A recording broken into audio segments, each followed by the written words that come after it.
Dari Gedung Ditjen Bina Pemerintahan Desa Lantai 4 Jakarta. Mari kita saksikan Talk Show Bina Pemerintahan Desa. Selamat pagi, jumpa kembali bersama saya Martin Muhede di TV Bina Pemdes. Dan para pemerhati desa, seperti biasa, setiap hari Jumat pada pukul 10 pagi kita akan hadir untuk menyampaikan berbagai hal tentang apa saja kegiatan sosialisasi maupun komunikasi Bina Pemerintahan Desa Kementerian Dalam Negeri dengan rakyat di seluruh desa yang ada di Indonesia. Dan pada perjumpaan kita kali ini kita akan membahas tentang Pilkades 2020 yang sudah berlangsung secara sukses, dan tentunya yang paling penting ini adalah Pilkades yang unik. Kenapa saya bilang unik? Karena di tengah pandemi COVID-19. Dan jangan lupa, karena kita tayang di YouTube, kita minta kesediaan Anda, para pemerhati desa atau warga desa di seluruh Indonesia, untuk jangan lupa memberikan komen, saran, dan juga share bagi Anda semua kepada teman-teman Anda semuanya. Dan jangan lupa juga kami minta Anda untuk mensubscribe link YouTube kita yang ada di bawah ini. Dan baiklah, pada pagi hari ini kita akan membicarakan tentang bagaimana pelaksanaan Pilkades serentak yang sudah terjadi di 2020 kemarin yang berlangsung sukses dan bebas COVID, maksud saya di sini. Baik, dan seperti biasa saya selalu ditemani oleh seorang narasumber. Dan kali ini narasumber saya adalah Dirjen Bina Pemerintahan Desa Kementerian Dalam Negeri Republik Indonesia. Selamat pagi. Selamat pagi Pak Martin. Salam sehat. Salam sehat. Selalu bersemangat. Semangat selalu. Ya. Karena kita akan berkomunikasi dengan rakyat-rakyat yang ada di desa. Siap, yang menjadi sahabat kita, yaitu pemerhati desa di seluruh Indonesia. Dan begini Pak Dirjen, kita tahu bahwa akhir-akhir ini banyak terjadi bencana di seluruh Indonesia. Dan dampak dari bencana itu adalah warga desa. Karena memang kebanyakan warga desa yang mengalami bencana itu. Ya. Apa kira-kira yang menjadi saran Bapak kepada para pemerhati desa atau kepada para perangkat desa, ataupun Bapak bisa memberikan statement untuk empati kepada mereka? Silakan Pak Dirjen. Terima kasih. Memang akhir-akhir ini karena cuaca dan faktor-faktor yang menyebabkan Indonesia menjadi negara yang ada dalam ring fire, cincin api, sehingga banyak sekali bencana-bencana yang dirasakan oleh masyarakat Indonesia. Kita warga Ditjen Bina Pemdes menyampaikan empati dan belasungkawa yang sedalam-dalamnya kepada warga desa yang menjadi korban karena meninggal atau terdampak oleh bencana tanah longsor di Sumedang, banjir di Kalimantan Selatan, gempa di Sulawesi Barat, dan banjir di Sulawesi Utara. Mungkin ada daerah-daerah lain dengan tingkat bahaya yang mungkin tidak terlalu besar dibandingkan 4 daerah yang saya sebutkan. Kami pun turut menyampaikan prihatin dan simpati kami kepada Bapak dan Ibu sekalian. Semoga dapat menghadapi cobaan ini dan secepatnya pulih dari kondisi yang dialami saat ini. Kepada seluruh masyarakat yang lain, mari kita memberikan bantuan berdasarkan kemampuan kita, sehingga beban dari saudara-saudara kita, terutama yang berada di Sumedang, ada di Bogor juga terakhir kita dengar, Bandang, lalu Kalimantan Selatan, Sulawesi Barat, dan Sulawesi Utara menjadi lebih ringan. Kepada perangkat desa, dalam penyusunan anggaran pendapatan dan belanja desa, di sana dikenal ada 5 jenis belanja dalam APBD. Salah satunya adalah bidang kelima, yaitu untuk penanggulangan bencana, keadaan darurat, dan mendesak di tingkat desa. Harap dioptimalkan sebaik mungkin untuk desa-desa yang potensial terjadi bencana.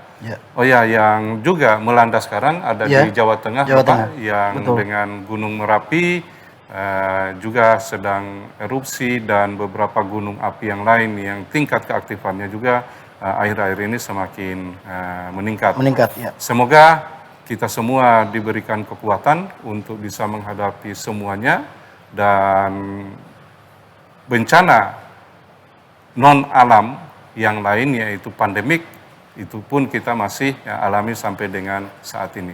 Ya. Mudah-mudahan kita diberi kekuatan dan dapat mengatasi bersama-sama kondisi yang kita hadapi saat ini. Ya, baik Pak Dirjen. Kalau kita bicara soal pandemi tadi, Menteri Dalam Negeri Tito Karnavian sudah menyusun protokol kesehatan dengan menerbitkan Permendagri nomor 72 tahun 2020 tentang perubahan kedua Permendagri di nomor 112 tahun 2014 tentang Pilkades dengan melibatkan kementerian lembaga dan terkait. Salah satu substansinya adalah kesehatan masyarakat. Ya. Jadi kegiatan bisa dilaksanakan asalkan melaksanakan protokol kesehatan yang ketat. Betul. Ya, memang untuk Permendagri 72 tahun 2020 ini merupakan perubahan kedua atas Permendagri 112 tahun 2014 Ya. di mana mengatur tentang pelaksanaan Pilkades. Ya. Khusus untuk pelaksanaan Pilkades di era pandemi ini, instrumen yang terbesar yang diberikan oleh Menteri Dalam Negeri adalah Permendagri 72 tersebut, yaitu Permendagri yang mengatur tentang pelaksanaan Pilkades di era pandemi COVID-19. Oke, sebelum itu Pak Dirjen, sebelum kita sambung dengan pembicaraan berikutnya, para pemerhati desa, kita akan lihat dulu VT pengantar berikut ini. Pemilihan Kepala Desa atau Pilkades Serentak 2020 berlangsung di tengah pandemi COVID-19.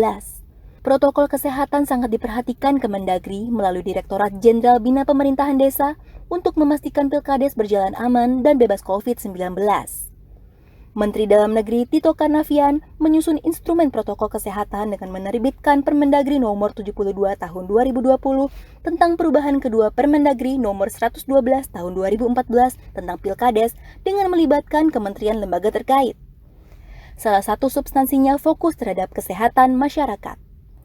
Dalam pelaksanaan Pilkades 2020, dilakukan penyesuaian di tiap TPS dengan maksimal 500 daftar pemilih tetap sesuai edaran Mendagri nomor 141-6698-SJ.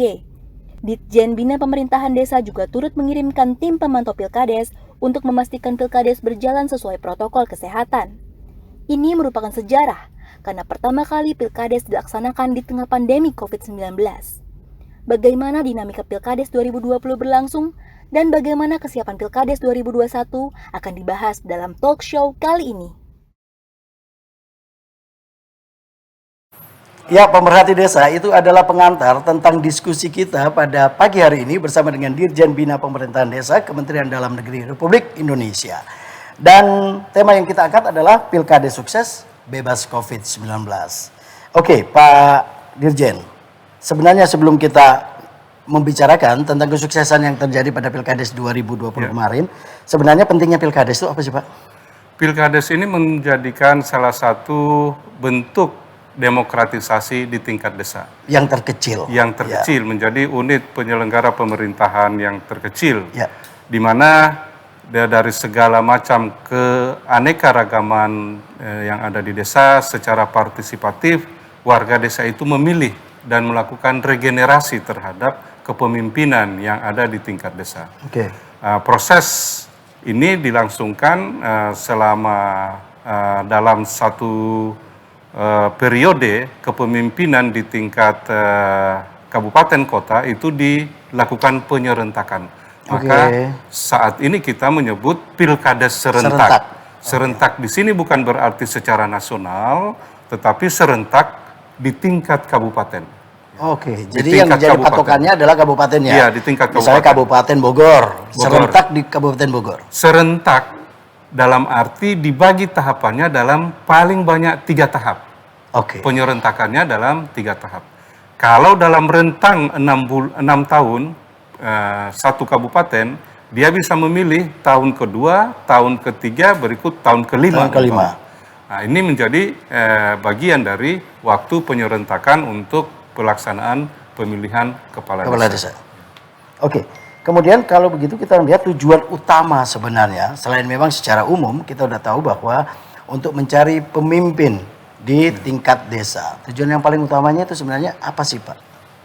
Menyampaikan aspirasi itu oke. bisa menjadi salah satu tujuan utama dari pelaksanaan Pilkades. Dengan Pilkades, masyarakat itu bisa menyampaikan dan menyalurkan aspirasinya.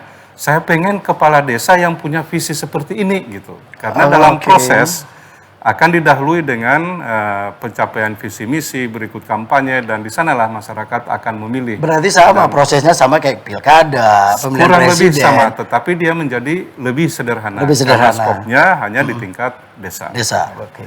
Yang berikutnya, untuk menjadi sarana mendorong partisipasi masyarakat desa. Semakin tinggi partisipasi dalam pelaksanaan Pilkades, berarti tingkat legitimasi Semakin kuat. dari pemimpin yang terpilih ini juga semakin kuat. Ya. Dan yang ketiga, ini bisa menjadi instrumen untuk melahirkan demokrasi yang mampu mendorong lahirnya proses percepatan pembangunan, Ya. lalu peningkatan pelayanan publik, kesejahteraan sosial, dan pemenuhan kebutuhan dasar. Karena disinilah sebenarnya diuji siapa yang paling baik menawarkan pelayanan publik, siapa yang paling baik menawarkan program-program pembangunan, akan lebih besar terjamin peluangnya untuk Dipilih menjadi kepala desa terpilih. Ya. Oke. Kemudian kalau kita lihat bagaimana sebenarnya setiap desa untuk menentukan waktu pelaksanaan pilkadesnya masing-masing. Nah, itu dengan melihat pentahapan yang ada, saya sampaikan tadi, keserentakan. Ya. Oke. Apabila dalam satu desa ada sekelompok desa yang akan berakhir masa jabatannya, mungkin saja dari sekian banyak desa itu masa jabatannya tidak akan sama, Ya, tapi bisa akan ditentukan garis tengahnya. berdasarkan, Ya. keputusan atau kebijakan yang ditetapkan oleh bupati, Ya. kepala daerah masing-masing. Oke. Nah, untuk yang, tetapi biasanya yang paling banyak dipilih adalah mencoba menarik sampai beberapa saat, jangan mengurangi masa jabatan dari kepala desa. Oke. Untuk yang kosong ini diisi dengan penjabat yang berasal dari ASN yang ada yang di ditunjuk. kabupaten, yang Oke. ditunjuk oleh Jadi, bupati yang Ada bersangkutan. PLT juga kayak gitu ya, Pak ya? Kita sebutnya sebagai penjabat, Oke. bukan PLT. Ya. Oke, kemudian bagaimana sih sebenarnya pembiayaan dari pilkades serentak ini, Pak? Jadi alokasi anggaran dan lain sebagainya. Secara keseluruhan, alokasi itu berdasarkan ketentuan undang-undang itu dibebankan pada anggaran pendapatan dan belanja kabupaten atau kota yang masih memiliki desa. Desa. Saat ini catatan kita masih ada sekitar 19 kota yang memiliki desa dan mereka juga melaksanakan proses pelaksanaan Pilkades sama dengan yang ada di kabupaten-kabupaten. Ya. Kalau kabupaten kan cenderung sebagian besarnya itu adalah desa. Desa. Tetapi kalau banyak juga yang bertanya, loh kok desa ada, kota ada Kota desanya? ada desanya. Biasanya kan Biasanya kelurahan. kelurahan. Ya, Ya. tetapi dari sekian banyak kota yang ada di Indonesia, 19 diantaranya itu masih mempunyai desa. Oke.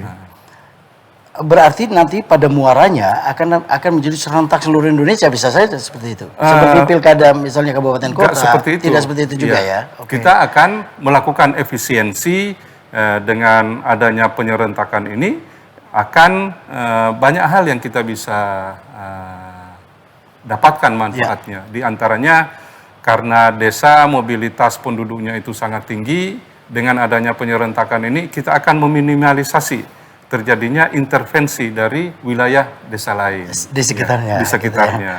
Yang berikutnya adalah efisiensi dari sisi waktu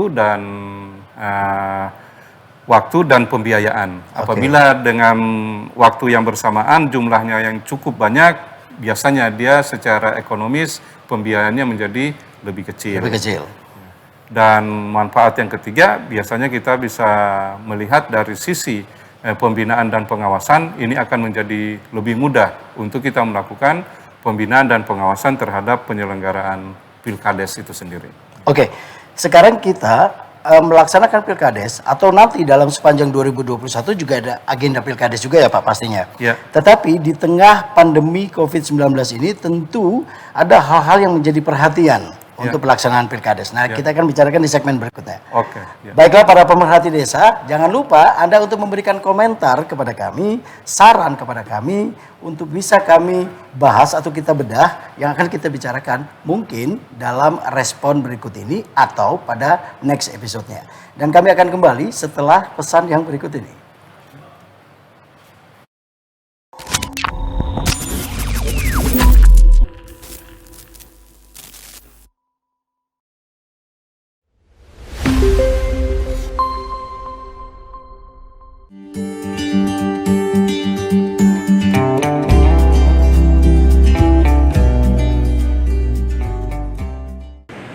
Seperti kita ketahui bahwa agenda Pilkades serentak ini memanglah juga adalah agenda administrasi pemerintahan.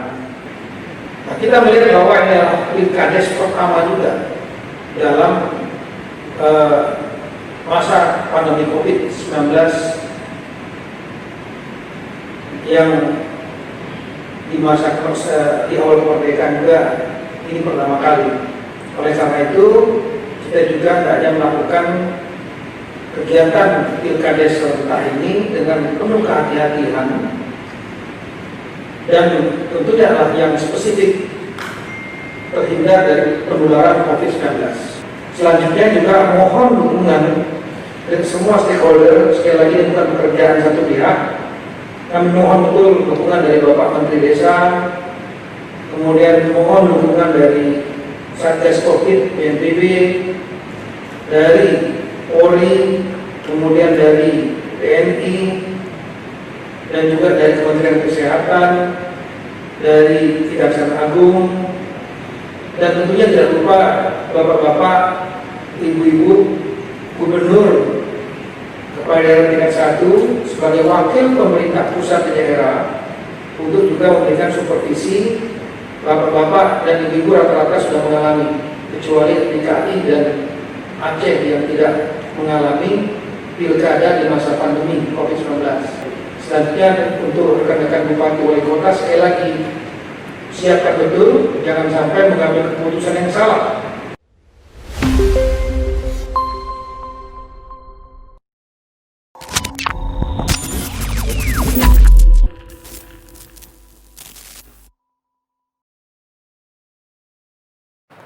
Baiklah pemerhati desa, Anda masih bersama kami tentunya di TV Bina Pemdes Kemendagri. Dan seperti permintaan saya tadi, tolong saran Anda, komentar Anda, atau subscribe Anda, kami tunggu di sini.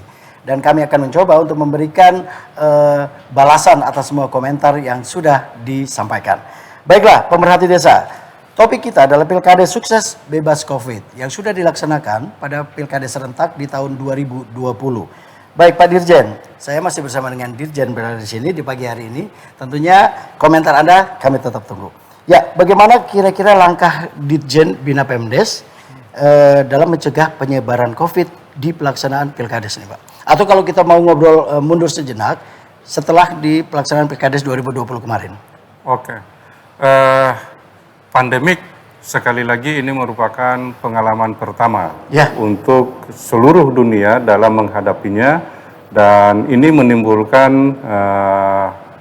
banyak langkah-langkah yang harus kita sesuaikan, terutama agenda-agenda yang akan menimbulkan potensi terjadinya penularan.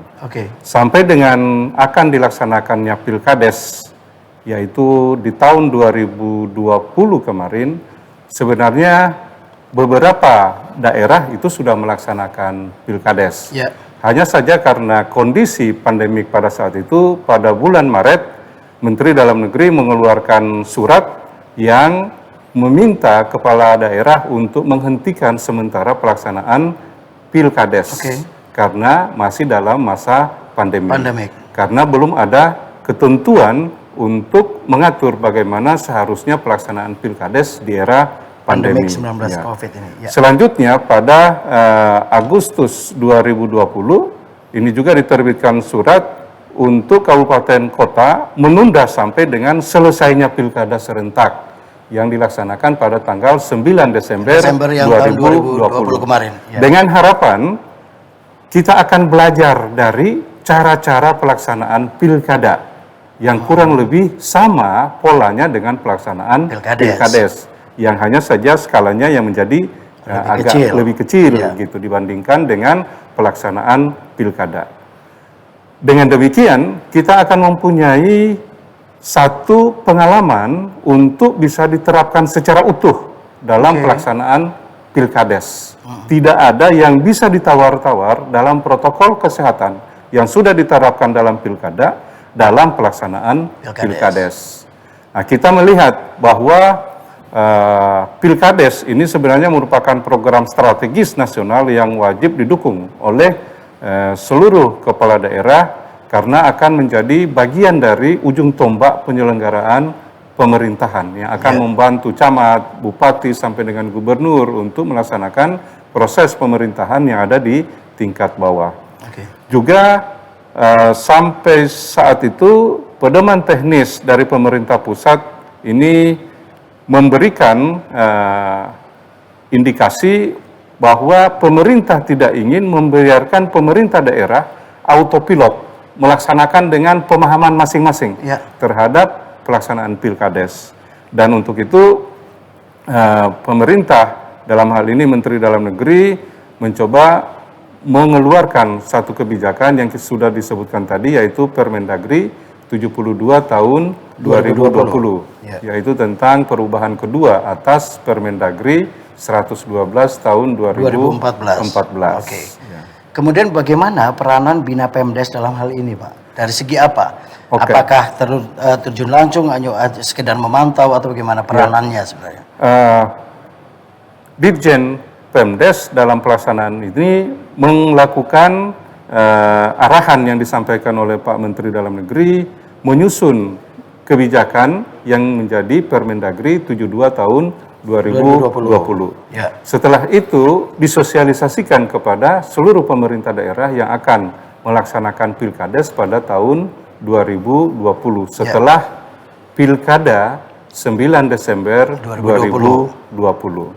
Langkah berikutnya yang dilakukan oleh Ditjen Bina Pemerintahan Desa adalah menyusun instrumen untuk mengetahui tingkat kesiapan dari pemerintah daerah. Artinya lebih awal sudah dipersiapkan? Udah, kita sudah siap dengan seperangkat instrumen, ada 4 instrumen, yaitu instrumen untuk mengecek kesiapan pemerintah kabupaten, bupati berikut jajarannya, dengan instrumen-instrumen yang mendukung pelaksanaan Pilkades. Kebijakan-kebijakannya sesuai enggak dengan protokol kesehatan. Itu yang kita cek. Yang berikutnya instrumen kepada panlih di tingkat kabupaten.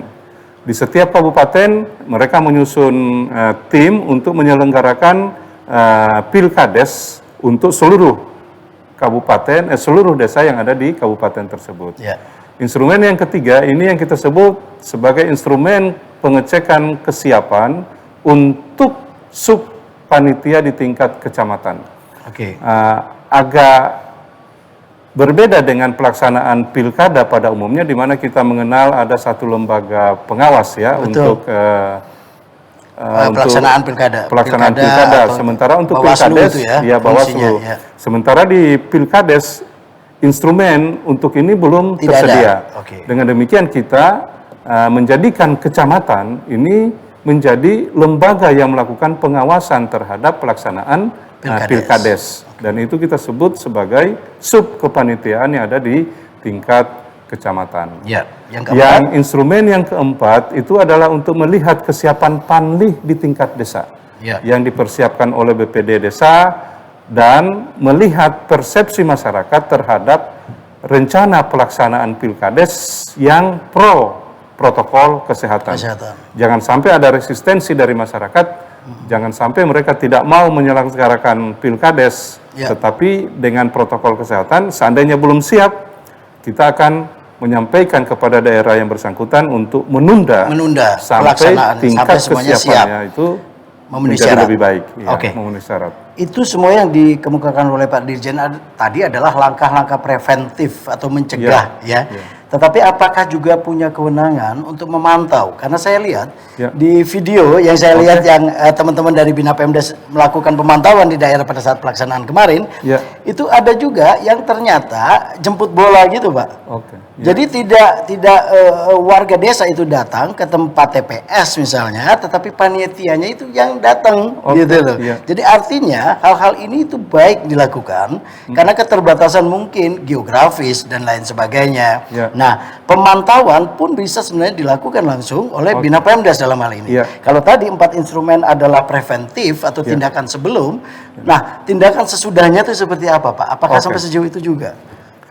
Dalam pelaksanaan Pilkades 2020 ini experience kita yang pertama Ya, karena belum pernah sebelumnya ada COVID gitu. Pilkades di era pandemi. Ya. Dengan demikian kami mengupayakan semua sumber daya untuk menjadikan dia aman dari Oke. COVID-19. Kita melakukan pemantauan di 2020 beberapa kali Ya. untuk bisa membentuk pengalaman yang utuh agar kita bisa mempelajari sepenuhnya seperti apa seharusnya pelaksanaan Pilkades di era pandemi. Pada saat kita akan melaksanakan setelah diarahkan oleh Bapak Menteri, kita langsung melaksanakan pemantauan Bapak. Betul. Ya, melihat kesiapan diskusi dengan pemerintah dari kabupaten, berikut kecamatan, Forkompinda, Forkompinda, melihat ya. perlengkapan dan Ya. sebagainya dengan kecamatan sampai dengan di tingkat desa. Setelah itu kita hasilkan instrumen yang saya sebutkan tadi. Betul. Empat Instrumen itu sebagai pencegahan. sebagai pencegahan. Ya. Untuk membuktikan bahwa sudah terjadi upaya untuk melakukan persiapan, turun lagi tim ini Bapak. Ya. Ini yang kedua kali mereka turun. Oke. Nah, setelah itu mengumpulkan data, kita coba rekap, kita coba analisa, lalu kita membuat respon kepada daerah yang bersangkutan bahwa tingkat kesiapannya sudah cukup, silahkan untuk melanjutkan Pilkades. Ya. Setelah itu, di hari pelaksanaan pun kita menurunkan tim untuk memantau terjadi tidak desain-desain yang sudah dipersiapkan, yang sudah dibahas dalam rapat-rapat persiapan forum atau rapat koordinasi Forkompinda, ini bisa diterapkan dengan baik oleh pemerintah di tingkat desa atau oleh panitia pemilihan di tingkat desa. Dalam proses ini ada juga beberapa daerah yang melakukan penundaan karena ketidaksiapan dalam pelaksanaan Pilkades. Setelah siap, masih dalam kerangka waktu mulai dari 15 Desember sampai dengan 29 Desember mereka melaksanakan Pilkades yang sudah teragenda di 24 kabupaten pada saat itu. Artinya sejauh pemantauan Bapak, success story dari pelaksanaan dari Pilkades kemarin itu pada umumnya berapa persen pelaksanaan dari protokol kesehatan yang ketat itu, Pak? Kalau protokol kesehatan, alhamdulillah 100% bisa dikatakan terpenuhi. Artinya tidak ada klaster baru akibat Tidak ada klaster baru akibat dilaksanakannya Pilkades di 24 kabupaten di 1.296 desa. Pada 2020 kemarin. 2020 pelaksanaan periode 15 Desember sampai dengan 29 Desember 2020. Artinya 4 instrumen itu sudah berjalan dengan baik berarti ya? Iya, diterapkan dengan baik. Kami melihat tadinya beberapa pihak masih belum memberikan perhatian yang cukup baik, tetapi di hari pelaksanaan rupanya mereka tergerak. Ya. Contohnya dari pemerintah provinsi turut ikut serta melakukan pemantauan sampai ke TPS di hari pelaksanaan. Ini menjadi bentuk dari implementasi dari hasil-hasil rapat koordinasi yang sudah kita lakukan selama ini. Oke. Demikian juga organisasi perangkat daerah yang ada di kabupaten yang menjadi penyelenggara itu berbagi tugas untuk bisa berada di semua TPS. Sehingga tidak ada satu TPS pun yang tidak dipantau secara ketat penerapan protokol kesehatan. Ya. Artinya tidak ada gading yang tak retak, masih ada mungkin beberapa hal yang belum bisa dilakukan. Ya. Pentingnya pemantauan dan evaluasi pasti mendapatkan nilai poin untuk apa lagi yang menjadi catatan pada Pilkades di 2021 tentunya Pak ya. Nah itu kita akan bicarakan berikutnya. Satu hal aja dari yang tadi, dari sisi pemantauan, di hari pelaksanaan itu pun kita melaksanakan webinar langsung dengan daerah yang melaksanakan. Oke. Sehingga kita bisa pantau seperti apa kondisi real yang ada di setiap TPS. Kalau ada orang lagi kumpul, kita langsung tegur. Kita langsung tegur di webinar. Mengikuti arahan yang kita sampaikan dari ruang-ruang kontrol kita yang ada di Ditjen Bina Pemdes. Artinya kemajuan teknologi bisa kita manfaatkan juga untuk memantau hal tersebut. Persis, saya setuju dengan pernyataan itu. Salah satunya adalah juga dengan media kita pada saat ini. Ya. Oke, sebelum kita lanjut, minum dulu Pak, nggak apa-apa Pak? Oke, silakan. makasih.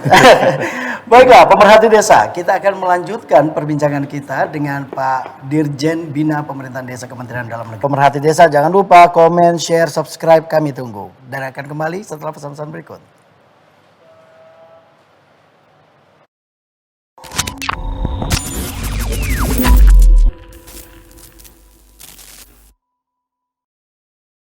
Tak kenal, maka tak kebal. Pagi, Pak. Oh, siapa kamu? Virus, Pak. Bawa apa kamu? Ini Penyakit. Nah, kamu virus, bukan virus. Untung si bos sudah divaksinasi. Jadi saya bisa kenal sama kamu. Bener nggak bos? Ya benar.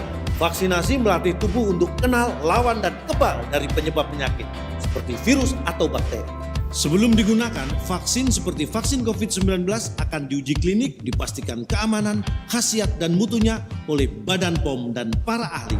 Tetap memakai masker, menjaga jarak, mencuci tangan secara rutin. Ingat, siap divaksinasi saat vaksin siap. Tarik sis, semongko. Vaksinasi dan protokol kesehatan. Lindungi diri, lindungi negeri.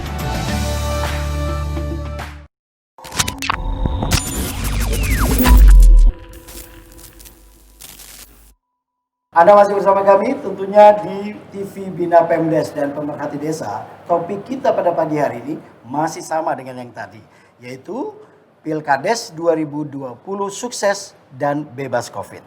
Kita berbicara masih dengan Dirjen Bina Pemerintahan Desa Kementerian Dalam Negeri, Yusharto Hontoyungo. Pak Yus, dari sekian banyak Pilkades, bagaimana pencapaiannya di 2020 kemarin lah kalau kita ngomong soal itu? Oke, dari pelaksanaan Pilkades 2020 ada beberapa catatan, diantaranya dengan penerapan protokol kesehatan yang cukup ketat, di mana dilakukan pemantauan yang sangat-sangat serius dan intens oleh aparat kepolisian dibantu oleh TNI. Kami menyampaikan terima kasih atas kegiatan yang begitu didukung oleh aparat dari polisi dan TNI. Demikian juga dari Satpol PP dan Linmas.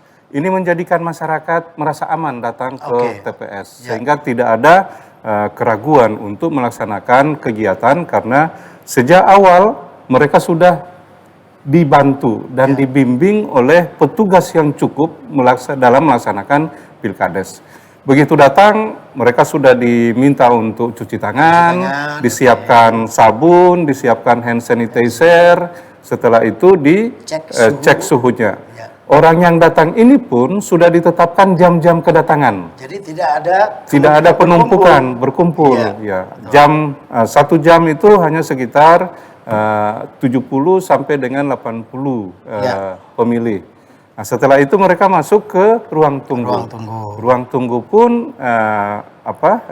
tempat yang disiapkan itu sudah memenuhi standar protokol. Ya, menjaga jarak hanya 1 sampai dengan 2 meter.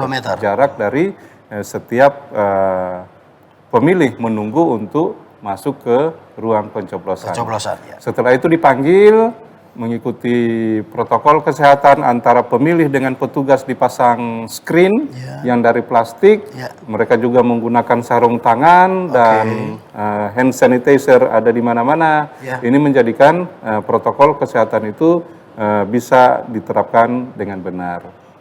Setelah itu datang mencoblos. Mencoblos ada 2 pilihan, Pak Martin. 2 pilihan. Ya, satu menggunakan cara-cara konvensional, yaitu dengan alat coblos. Biasa mereka membawa alat coblos sendiri atau disiapkan oleh panitia dalam bentuk paku yang sering diispentan, lalu tusuk sate atau model-model yang lain yang bisa digunakan di desa. Ya. Atau menggunakan yang kita sebut sebagai e-voting. Oh, sudah dilaksanakan menggunakan, e-voting juga, Pak? E-voting ini dilaksanakan di Kabupaten Boyolali, Oke. lalu di Kabupaten Sleman, Ya. lalu ada sekitar 12 desa di Kabupaten Sidoarjo. Ya. Nah, mereka begitu memberikan surat undangan, ditukar dengan smart card. Oke. Nah, smart card ini sudah diidentifikasi siapa pemiliknya, Pemegang dari smart card itu. Oke. Lalu mereka memasukkan smart card ke dalam card readernya. Oh, oke. Nah, lalu begitu di card reader inilah di-booting komputer yang Ya. akan mereka gunakan untuk melakukan pemilihan. Tapi masih rahasia itu? Oh, rahasia. Terjaga kerahasiaannya ya? Mereka ada dalam bilik suara. Oh, oke. Setiap tab yang akan digunakan itu ada di bilik suara. Bilik suara. Nah, bilik suara itu akan muncul pilihan-pilihan. Dia tinggal ngetek, tidak menggunakan lagi alat bantu untuk mencoblos sebagaimana instrumen dalam pelaksanaan pemilihan secara konvensional. Ya. Nah, setelah mereka mencoblos, yakin, baru dia tekan mengakhiri proses. Kalau belum, dia bisa mengulangi sampai dengan 3 kali. Nah, setelah itu keluar pernyataan dalam bentuk print out bahwa dia sudah melaksanakan pencoblosan. Ya. Tanpa ada nomor yang dicoblos atau Ya, apa. ya. Ya. Jadi masih rahasia. Masih rahasia. Setelah Tapi itu bahwa dia absennya sudah mencoblos. sudah mencoblos. Ya. Nah, setelah itu dia keluar dan membuang sarung tangan yang dia Yang gunakan. sudah pakai tadi, ya. Diminta untuk cuci tangan lagi.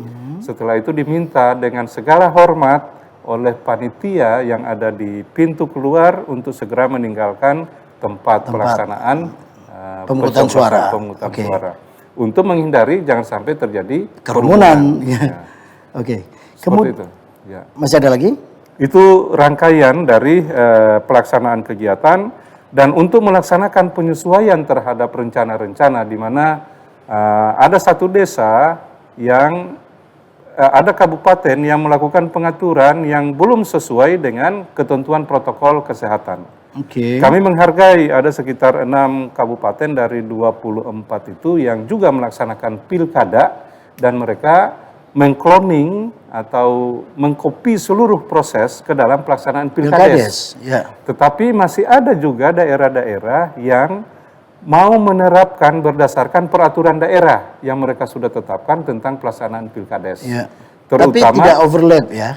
justru masih perlu dikoreksi karena Oke. tidak sesuai dengan protokol kesehatan. Oke. Terutama yang berkaitan dengan penetapan jumlah DPT per 1 TPS. Ya. Ada beberapa kabupaten kota yang dalam perdanya itu menetapkan bahwa 1 desa 1 TPS. Oke. Sementara DPT untuk 1 desa itu banyak sekali yang lebih dari 500. 500. Sementara batasannya adalah Batasannya 500 adalah 500 orang. Ya. Ini pengaturan di beberapa kabupaten. Pengaturan di kabupaten yang lain karena jumlah penduduknya sangat banyak. Mereka menetapkan 1 TPS itu 1000 DPT. Oke. Ini pun masih sangat besar. Iya. Dengan demikian mereka harus melakukan penyesuaian-penyesuaian agar 1 TPS itu menjadi 500 DPT sebesar-besarnya. Ya. Karena itu banyak daerah yang melakukan penyesuaian-penyesuaian. Kita lakukan sosialisasi sangat masif. Ya. Hampir setiap hari kita lakukan webinar untuk mengajak dan menyampaikan bahwa ini harus dilaksanakan untuk menghindari terjadinya klaster baru atau terjadinya infeksi baru di proses pelaksanaan pilkades. Ya. Dan syukur alhamdulillah seluruh daerah yang akan melaksanakan yaitu ada 24 kabupaten pada saat itu melakukan penyesuaian dengan berbagai macam implikasi. Ya. Di antaranya anggaran ya.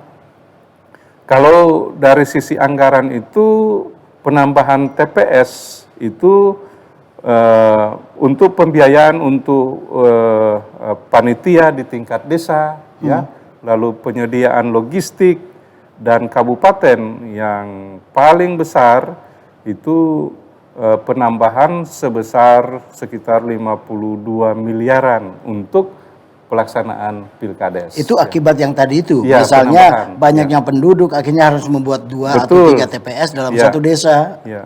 Oke. Yang paling banyak DPT-nya dalam pelaksanaan pilkades kemarin yaitu Kabupaten Bogor. Kabupaten Bogor. Ya, sebanyak 754.223 pemilih di 88 desa, di 34 kecamatan. Ya. Sementara yang paling kecil yaitu Kabupaten Saburai Jua, ini pemilihnya sebanyak 11.776 di 13 desa dan 4 kecamatan.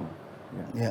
Lalu ada juga yang berimplikasi terhadap penambahan TPS, ya.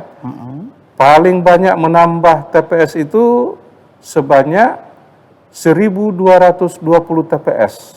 Dari awalnya hanya 173 TPS. Waduh, itu berapa persen Itu gitu? berkali-kali lipat. Berkali-kali lipat, Ya, ya. berkali-kali lipat sehingga menjadi 1.393 TPS. Ya. Demikian juga untuk kabupaten dengan jumlah desa dan jumlah calon kepala desa terbesar. Ini ada sebanyak di 220 desa, 772 calon kepala desa. Dan yang terendah ini hanya ada di 5 desa dengan 20 calon kepala desa. Oke. Catatan yang lain, dari partisipasi pemilih rata-rata di 24 kabupaten, itu sebesar 78,75%. Waduh, itu tinggi itu. Ini tinggi. Ya, tinggi. Bila dibandingkan dengan pilkada kemarin, diumumkan sekitar 76%. Di bawah yang itu ya, 76%. Ya, untuk Ya. pilkada keaktifan warga. Betul. Karena ini jadi rata-rata 78,75%. Ya. Kita bandingkan dengan pilkada itu realisasinya sekitar 76% dari target 77% partisipasinya. Dan yang tertinggi itu sebesar 88,5%. Daerah mana itu, di Pak? Kabupaten Jombang. Oke, Jawa Timur ya. Ya, sedangkan yang terendah itu 67,82% di Kabupaten Bulungan di Kalimantan Utara. Oke. Kemudian kalau dari segi hukum tadi apa yang harus diperbaiki, Pak, kira-kira? Oke, memang dalam pelaksanaan setiap kegiatan kita selalu menemukan hal-hal baru. Betul. Untuk kita bisa lakukan evaluasi berikut koreksi terhadap peraturan perundang-undangan yang Agar menjadi terjadi perbaikan, pelaksanaan, ya. biar menjadi ada perbaikan. Ya. Yang pertama, masalah penetapan DPS, daftar pemilih sementara. Yang selama ini lebih didominasi oleh penetapan berdasarkan administrasi yang ada di tingkat desa itu. Ya. Sehingga banyak kejadian kita temukan jumlah surat suara yang dicetak ternyata dan disediakan itu ternyata lebih sedikit, lebih kecil dibandingkan orang yang akan datang memilih. Sehingga cadangan semua dipakai. Padahal biasanya ada cadangan berapa persen gitu ya, Pak, ya? Biasa Dari surat sekitar suara 10%. kan? 10%. Ya. Sehingga semuanya terpakai dan mereka menggunakan KTP ini sebagai dasar bukti untuk datang sebagai warga yang akan memilih. Ya. Sementara surat undangan dan sebagainya sudah luput dia karena tidak terima. dia tidak terima karena tidak terdaftar dalam administrasi kependudukan yang ada di desa. Untuk itu kami akan bekerja sama dengan Direktorat Jenderal Minduk untuk mensuplai data yang lebih akurat kepada setiap desa yang akan melaksanakan di tahun 2021. Demikian juga dengan pemeriksaan kesehatan untuk calon kepala desa. Ini menjadi sangat penting karena era pandemi dan sebagainya banyak juga para calon kepala desa yang ternyata sakit dan akhirnya dirawat, dan ini menjadikan proses untuk pelantikan dan sebagainya agak terganggu. Dalam pelaksanaannya. Yang berikutnya, ini tidak sampai hanya proses pelaksanaan pencoblosan, Pak Martin. Proses ini harus berujung sampai dengan pelantikan. Betul. Ya, ada proses selanjutnya, ada penghitungan suara, penghitungan suara, lalu penetapan dalam rapat pleno di tingkat desa. Setelah itu kepala desa dilakukan, terpilih, diberi waktu untuk melakukan keberatan dan sebagainya. ditunggu sampai sekitar 2 bulan atau 72 hari, lalu dilakukan pelantikan. Proses pelantikan. Beberapa sudah melakukan pelantikan dan dilantik menggunakan metode hibrid, ya. Oh, oke. Seperti apa itu, Pak? Metode hybrid untuk Hybrid, sebagian datang untuk menjadi perwakilan di pendopo yang kita sudah arahkan bahwa pendopo tempat pelaksanaan ini harus menyesuaikan dengan protokol kesehatan. Diupayakan ruangannya itu terbuka. Seperti aula tapi tanpa sekat dinding. Betul, ya. Oke. Atau tapi di seperti desa-desa emang begitu Pak pendoponya ya. Yang ada di kabupaten di di Jawa dan sebagainya. Itu kan padongnya ada, begitu. Ya, rumah joglo, joglo atau Iya. bentuk yang lain yang menjadikan sirkulasi udara itu menjadi sangat terbuka. Ya. Proses di samping pelantikan, itu ya. mereka sebagian diantaranya ikut dari kantor camat atau dari kantor desanya secara virtual. Oke. Dan setelah itu diminta untuk tidak melaksanakan arak-arakan. Oh iya biasanya. Biasa kalau dari kampung kalau udah jadi pemenang, bukan hanya pemenang kepala desa saja, pemenang dalam berbagai lomba biasanya diarak. Pasti diarak. Diberi, sebagai salah satu bentuk pengenalan atau katakanlah menyatakan rasa syukur dan sebagainya. Ini yang kita minta untuk ditahan sementara ini, ya untuk kita lakukan selebrasi itu dalam bentuk yang lain. Mungkin ada di tingkat keluarga atau berbagi berkah, dikirim ke rumah dan sebagainya. Ini mungkin cara-cara yang kita bisa tempuh untuk menunjukkan rasa syukur atau rasa kegembiraan kita karena terpilih sebagai kepala desa. Ya. Oke, kita akan ke segmen berikutnya Pak Dirjen. Kita akan membicarakan masih ada lagi pilkada serentak yang dilaksanakan di 2021 ini. Ya, kita akan membahasnya. Tentunya para pemerhati desa, kembali kami ingatkan untuk jangan lupa mengirimkan saran, mengirimkan komentar Anda di kolom di bawah ini. Dan tentunya pemerhati desa kita akan membicarakan bagaimana Pilkades 2021 setelah layanan berikut ini.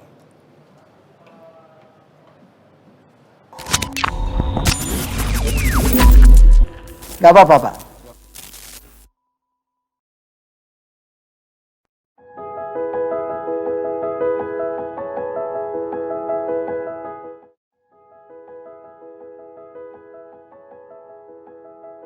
Pada masa pandemi ini saya kira salah satu upaya untuk memerangi dan menanggulangi pandemi adalah vaksin. Jadi saya kira program vaksin ini adalah menjadi harapan besar bagi kita semua, bukan hanya bagi petugas kesehatan. Di vaksin ini juga kita selain melindungi diri sendiri, juga melindungi keluarga dan masyarakat. Ini yang penting.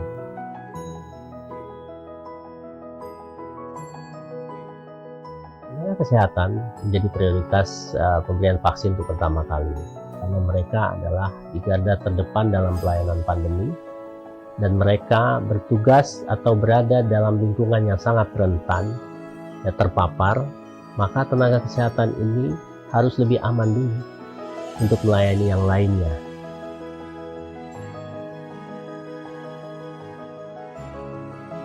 Kami PPNI sangat mendukung program vaksin oleh pemerintah ini, karena saya kira sebagai tenaga kesehatan, kita belajar ilmu kesehatan, ya. Semester pertama itu adalah bagaimana konsep masuknya penyakit. Itu yang harus kita pahami sebagai tenaga kesehatan. Sehingga tidak perlu ada keraguan lagi tentang vaksin ini. Vaksin ini bagi kita tenaga kesehatan bukan cuma untuk melindungi diri kita, ya, tetapi pada saat kita melakukan pelayanan juga melindungi pasien kita. Dan juga pada saat kita pulang ke rumah melindungi keluarga kita. Dan di lingkungan kita melindungi masyarakat sekitarnya.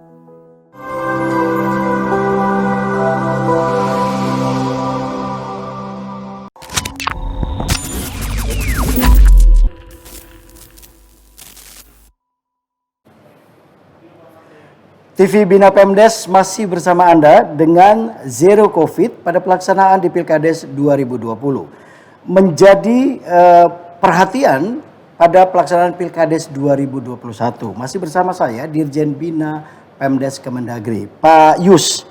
2021 ada beberapa daerah juga yang melakukan pilkades serentak ya. Kira-kira yang paling dekat mana? Kemudian kira-kira apa sih yang harus mereka lakukan dan lain sebagainya. Bagaimana nih persiapan di 2021 khususnya untuk Direktorat Jenderal Bina Pemdes? Terima kasih. Lewat kegiatan TV Bina Pemdes dengan tema saat ini yaitu pelaksanaan Pilkades 2020 Zero Covid, ini menjadi salah satu bentuk bagian dari sosialisasi yang dilakukan oleh Ditjen Pemdes kepada Bapak dan Ibu yang ada di kabupaten atau kota. Saya melihat ada beberapa kota yang sudah mengajukan untuk tahun ini untuk menjadi panduan dalam pelaksanaan Pilkades di 2021. Terus berkembang data yang kami terima sampai saat ini sudah ada sekitar 157 kabupaten kota yang sudah menyampaikan keinginan mereka untuk melaksanakan Pilkades. Dari 157 ini belum tentu semua mau melaksanakan, kita evaluasi Pak Martin.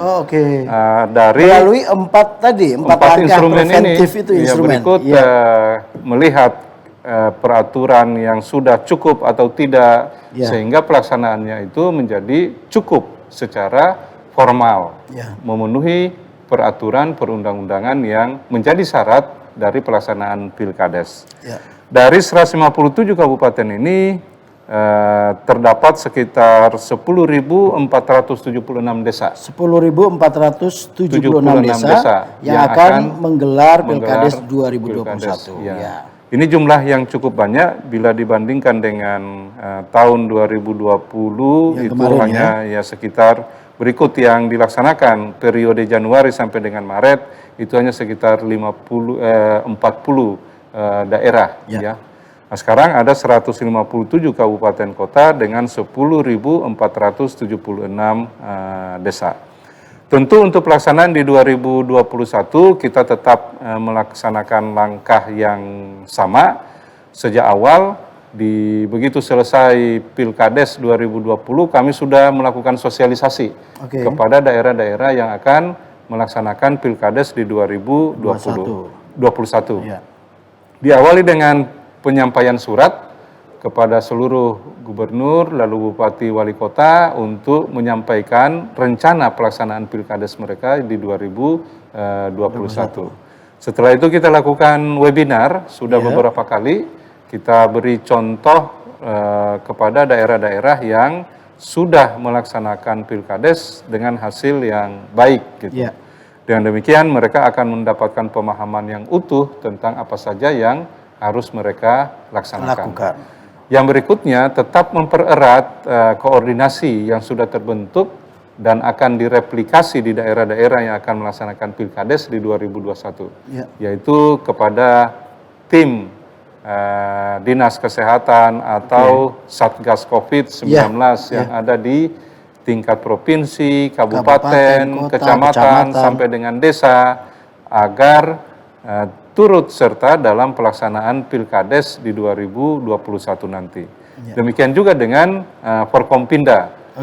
Kami berharap agar pelaksanaan kegiatan ini mendapatkan dukungan penuh dari Kepolisian Republik Indonesia, jajarannya mulai dari pusat sampai dengan di tingkat desa ada Babin Kamtipmas.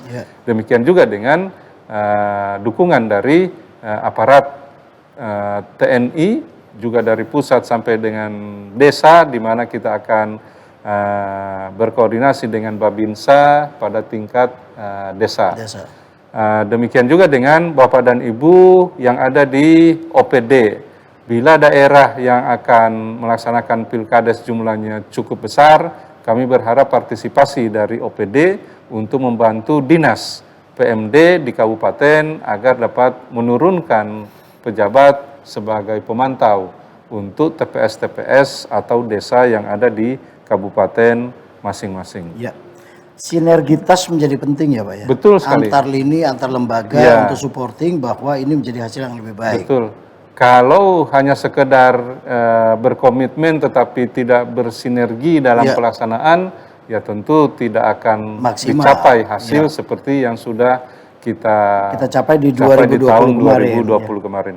Mudah-mudahan dengan semakin padunya kita dalam pelaksanaan koordinasi dalam berbagai bidang termasuk Pilkades di 2020, juga kesadaran masyarakat semakin tinggi terhadap arti penting dari pelaksanaan Pilkades, tingkat partisipasi di Pilkades 2021 kami berharap lebih tinggi lagi dibandingkan yang dicapai di 2020, yaitu di atas 78,75% rata-ratanya.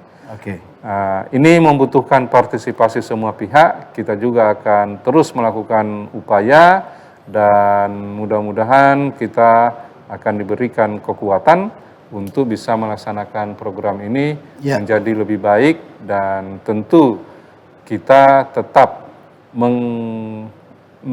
melaksanakan apa yang menjadi arahan berikut penugasan yang sudah begitu tegas ya dari pimpinan Kementerian Dalam Negeri. No compromise, tidak ada kompromi untuk penerapan protokol kesehatan COVID-19. Oke, kemudian saran Bapak kepada desa yang akan melakukan Pilkades. Kira-kira apa lagi saran yang perlu disampaikan, Pak? Ya, tentu persiapan yang lebih baik, ya, terutama dari jajaran BPD yang akan melaksanakan kegiatan ini agar dipersiapkan dengan sebaik-baiknya dengan mengetahui dan memahami secara utuh protokol kesehatan. Dengan demikian kita bisa menerapkan dengan baik detail-detailnya dalam setiap langkah pelaksanaan. Mulai dari penjaringan calon kepala desa, lalu dilaksanakan seleksi apabila calonnya lebih dari 5, setelah itu dilakukan penetapan dilakukan penarikan nomor urut. Ini kan proses yang memancing emosi berikut perhatian dari warga. Memancingkan euforia juga bagi pendukungnya ya Pak ya. Pendukung biasanya lebih semangat dibandingkan calonnya sendiri gitu. Ini yang perlu kita waspadai, jangan sampai kita tidak bisa mengendalikan pendukung kita. Sebelum memimpin desa, kita harus bisa mengendalikan dulu atau memimpin pendukungnya dulu. Ya, setuju Bapak. Ya. Dengan demikian jangan pilih kepala desa yang tidak bisa mengendalikan pendukungnya. Apalagi dia akan mengendalikan warga desa secara keseluruhan. Oke, lalu yang berikutnya kesiapan peralatan apabila Bapak dan Ibu akan melaksanakan dengan e-voting umpama. Demikian juga untuk manual, tolong dihitung semua kelengkapan surat suara, berikut bilik suara, protokol kesehatan, mana yang habis pakai, mana yang dipakai berulang, mana yang harus dibuang, mana yang dibuang. Yang dipakai ulang itu harus didisinfektan sesuai dengan protokol kesehatan atau petunjuk dari Satgas COVID-19. Yang sudah menjadi aturan baku itu. Yang menjadi aturan baku. Ya contohnya untuk layar yang akan menjadi touchscreen yang kita sentuh itu. Pada saat e-voting itu perlu dicarikan cara agar ada pelapisnya dan dari saver ini begitu digunakan disinfektan tidak akan mempengaruhi kinerja dari layar itu sendiri. Nah, ini perlu kehati-hatian dan jangan sampai di tengah proses ternyata alatnya rusak karena perlakuan yang tidak direncanakan atau tidak terencana karena untuk penerapan protokol COVID-19. Jadi ini harus sejalan. Protokol kesehatan ditegakkan tanpa merusak peralatan pendukung untuk pelaksanaan proses Pilkades. Satu lagi yang unik nih Pak Dirjen, selain protokol kesehatan ketat yang harus dilakukan, biasanya apabila terjadi Pilkades di daerah, itu suka ini Pak, ada konflik sosial. Ini gimana kira-kira apa himbauannya, apa sarannya nih? Karena konflik sosial ini lumayan juga gitu. Dari berkumpul, dari kelompok A dan kelompok B, kemudian berkerumun, melanggar protokol. Ujungnya juga sosialnya rusuh gitu. Gimana Pak? Setuju Bapak. Dalam proses-proses awal pelaksanaan persiapan Pilkades, itu biasanya dalam rapat forum Forkompinda itu dibuat seperti komitmen untuk siap kalah dan siap menang. Dan jadi kayak ini pemilu damai lah ya. Oh iya, ada memorandumnya, justru ada perjanjiannya. di tingkat grassroots ini Justru lebih kencang gejolaknya ya. lebih banyak, Dia Pak. punya gejolak dan upaya untuk bisa memenangkan calon dan sebagainya itu sangat terasa dinamikanya. Rentan juga. Ya. Dan dengan adanya surat pernyataan bersama ini yang menjadi instrumen di samping siap menang dan siap kalah juga siap untuk menerapkan protokol kesehatan secara ketat dan penuh. Ya, apabila melanggar, ya setidaknya akan dilakukan penundaan kegiatan, dikurangi waktu kampanye dan sebagainya. Ini menjadi bagian dari sanksi yang bisa diterapkan oleh sub panitia yang ada di tingkat kecamatan. Artinya kalau sanksi dijatuhkan, proses yang sudah dilakukan menjadi batal dengan sendirinya. Kalau memang pelanggarannya terjadi sangat besar. Ya, tetapi kalau masih bisa dieliminir, ini pelanggarannya tidak mayor, ya berarti hanya pelanggaran kepada yang bersangkutan. Tidak menjadi secara keseluruhan. Ya. Kemudian closing statement Pak tentang Pilkades ini, apalagi menjelang 2021 yang kalau kita tahu nih Badung 7 Februari ya Pak ya? Iya, betul. Yang paling dekat sekarang? Yang paling dekat untuk Kabupaten Badung, Bapak Kepala Dinas berikut seluruh jajaran yang ada di Kabupaten Badung dan kabupaten lain dan kota lain yang akan melaksanakan Pilkades di 2021, kami berharap Bapak dan Ibu untuk bisa mempererat koordinasi bersinergi dengan seluruh penyelenggara pemilu yang ada di kabupaten, kecamatan, sampai dengan desa. Demikian juga bersinergi dengan seluruh stakeholder yang turut menentukan proses pelaksanaan Pilkades, baik dari kepemiluannya maupun dari sisi penegakan protokol kesehatan COVID-19. Ya. Di sana ada Satgas COVID, mulai dari provinsi bisa kita minta fasilitasi, berikut advice, dan bentuk-bentuk dukungan yang lain. Begitu juga di kabupaten dan kecamatan. Kami akan siap membantu untuk memfasilitasi dan apabila memang dibutuhkan akan mengeluarkan dokumen atau instrumen kebijakan untuk bisa mendukung pelaksanaan Pilkades yang aman dan zero COVID untuk 2021. Berdasarkan pengalaman-pengalaman kemarin, Bapak dan Ibu bisa menggunakan peralatan yang bisa dipinjam dari KPU, bisa menggunakan peralatan berupa dan alat seperti untuk COVID-19 bisa menggunakan ambulans dari provinsi untuk beberapa TPS dikawal dan sebagainya. Menggunakan antigen yang bisa digunakan seketika apabila biar ada tindakan apabila terjadi sesuatu. Ya, terutama untuk Pilkades tetap menarik untuk beberapa wilayah.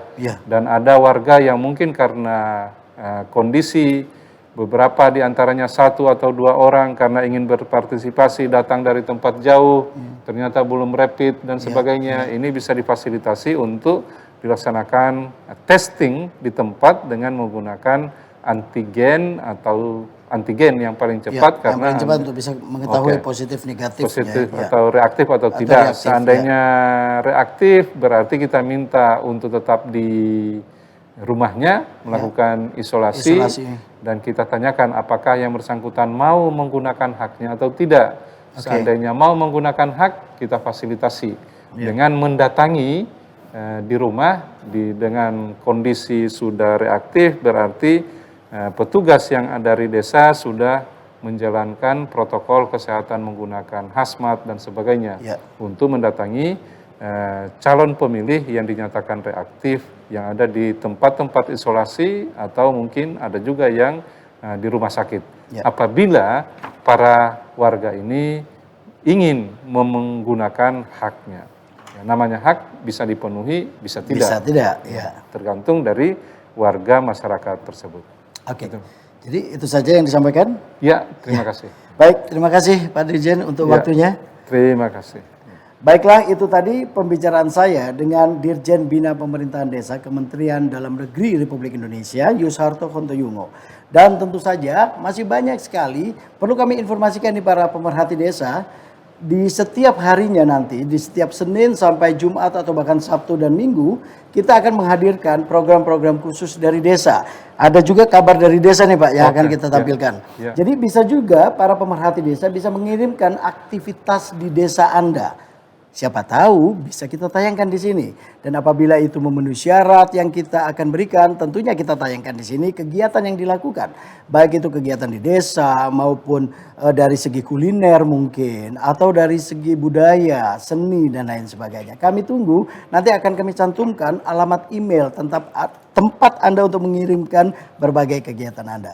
Baiklah, terima kasih pemerhati desa. TV Bina Desa masih akan tetap selalu menghadirkan talk show di setiap hari Jumat. Untuk itu yang saat ini jangan lupa tetap mengirimkan saran, komentar Anda, share juga link ini ke teman-teman sesama pemerhati desa atau warga desa di lingkungan Anda. Dan kami akan kembali atau kami akan berjumpa kembali di hari Jumat yang depan. Terima kasih atas perhatian Anda dan salam.